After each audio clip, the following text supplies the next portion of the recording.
consider replacing Muhyiddin as PN chairman, analyst says.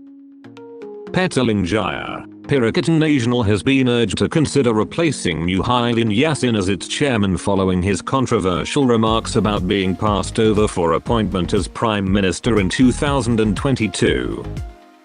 Socio-political analyst Awang Azmanpour of University Malaya said the opposition coalition had to now bear the consequence of Muhyiddin's remarks, which have been alleged to offend 3R, race, religion and royalty sensitivities.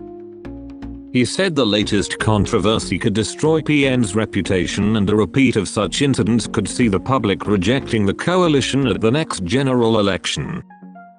Many felt it was irresponsible to touch on 3R issues while campaigning. Such extremes could influence voters to back a more stable and moderate alternative. If PN fails to deal with this matter, it would cost them in the long run. Awang Azman said PN needed a leader who was politically savvy and also expert in managing crises, one who could ensure that such controversies are not repeated. The opposition also needs a moderate leadership acceptable to all, he said.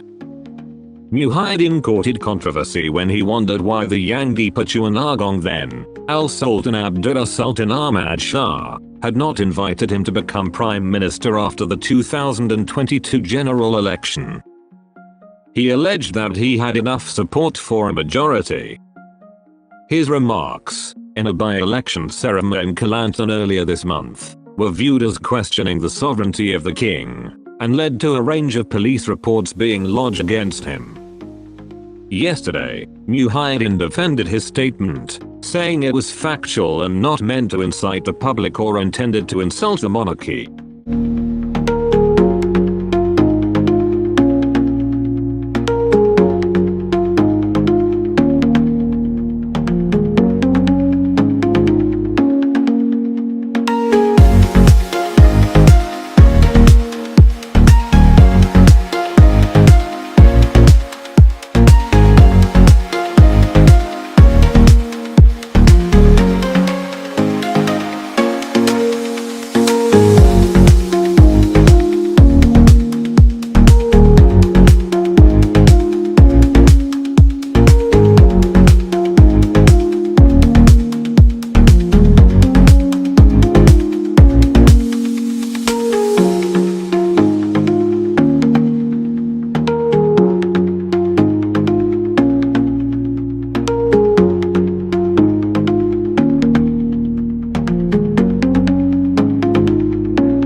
If you want to see more content like this, make sure to like, share, subscribe, and hit the bell notification so you don't miss any new videos.